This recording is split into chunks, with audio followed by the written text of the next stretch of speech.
Assalamualaikum warahmatullahi wabarakatuh. Sebelumnya, perkenalkan nama saya Fauzi Alfian Hasibuan, NPM 20082600231. Baiklah, di sini saya akan mempresentasikan mind map blog BSO1 yang berjudul Good Hormone. Baiklah, di sini saya akan mempresentasikan Good Hormone. Di sini ada 14 hormon, teman-teman. Mungkin kita bisa mulai dari hormon grelin, yang dimana hormon grelin ini yaitu hormon lapar, teman-teman. Nah, jika teman-teman sudah oh, hormon ini aktif, maka teman-teman akan merasakan lapar. Nah, ini disekresikan oleh sel yang mirip A, lalu reseptornya GHS R1A atau stimulasi pelepasan hormon pertumbuhan, peningkatan rasa lapar, modulasi metabolisme glukosa dan lipid, lalu pengaturan motilitas dan sekresi gastrointestinal, lalu perlindungan sel saraf dan kardiovaskular, dan pengaturan fungsi kekebalan tubuh, teman-teman. Lalu reseptornya positif hipotalamus dan hipofisis saraf bagus di seluruh saluran pencernaan. Lalu yang kedua itu ada hormon gastrin di good hormone ini, teman-teman.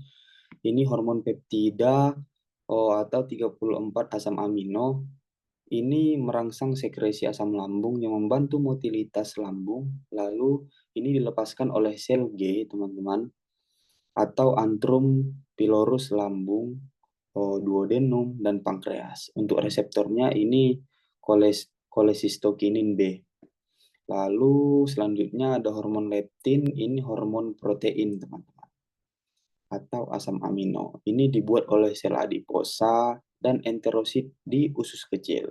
Ini membantu mengatur keseimbangan energi yang menghambat rasa lapar tersebut dan mengurangi penyimpanan lemak di adiposit. Untuk reseptor leptin ini, reseptor sitokinin tipe 1 domain transmembran tunggal reseptor sitokin di membran sel pada berbagai jenis sel tubuh tubuh manusia. Lalu selanjutnya hormon somatostatin, ini hormon peptida atau 14/28 asam amino, ini GHIH disekresi oleh sel delta, mengatur sistem endokrin dan mempengaruhi transmisi saraf dan proliferasi sel. Untuk reseptornya, reseptor somatostatin ini berpasangan protein G, menghambat sekresi insulin dan glukagon. Lalu selanjutnya hormon insulin, yang dimana hormon insulin ini hormon peptida atau 51 asam amino diproduksi oleh sel beta, pulau pankreas, dan mengatur metabolisme karbohidrat, lemak, dan protein, teman-teman. Untuk reseptornya, reseptor transmembran termasuk dalam kelas besar reseptor tirosin dan kinase. Lalu untuk hormon glukagon, ini hormon peptida atau 29 asam amino diproduksi oleh sel alfa pankreas. Ini meningkatkan konsentrasi glukosa dalam asam lemak di aliran darah. Ini kebalikan dari insulin.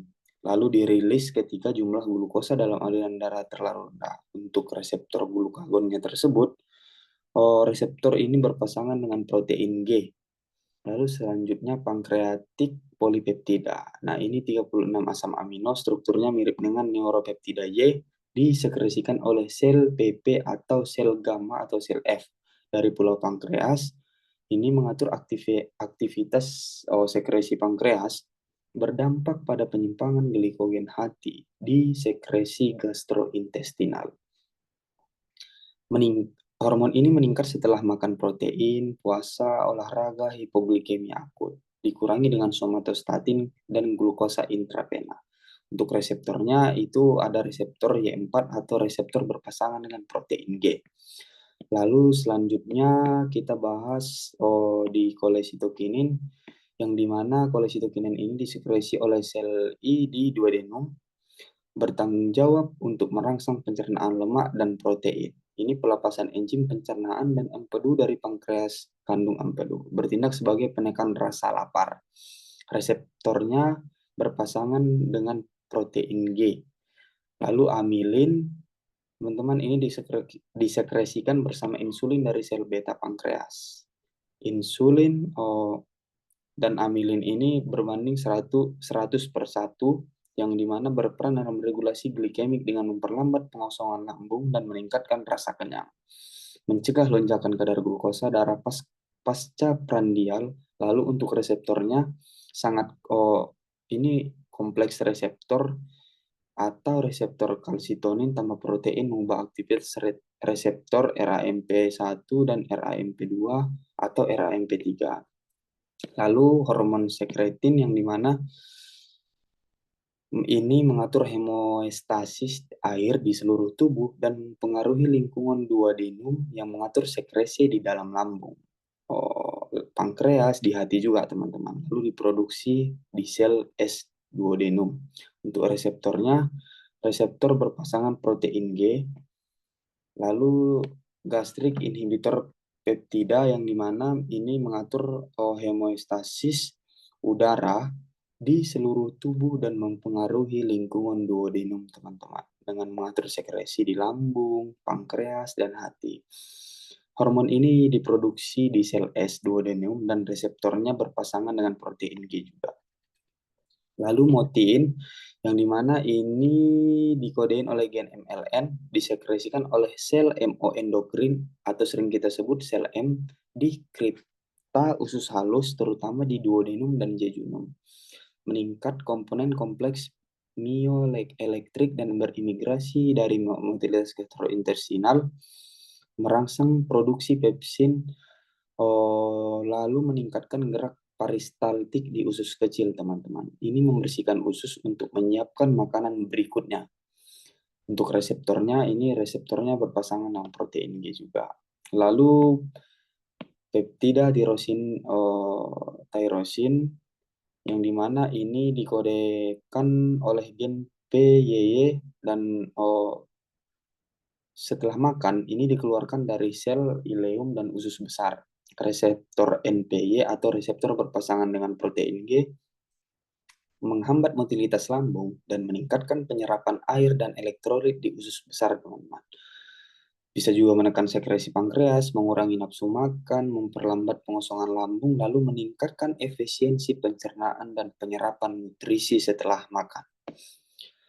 Lalu GLP-1 dan GLP-2 ini untuk GLP-1 itu 30-31 asam amino, GLP-2 ada 33 asam amino, dan oksintomodulin 37 asam amino. Prekursornya itu preproglukagon diproduksi oleh sel L, lalu enteroendokrin usus dan neuron tertentu di dalam hati saluran soliter di batang otak setelah konsumsi makan. Baiklah, ini referensi saya yang berjumlah 3 referensi. Baik, terima kasih. Saya akhiri dengan salam. Assalamualaikum warahmatullahi wabarakatuh.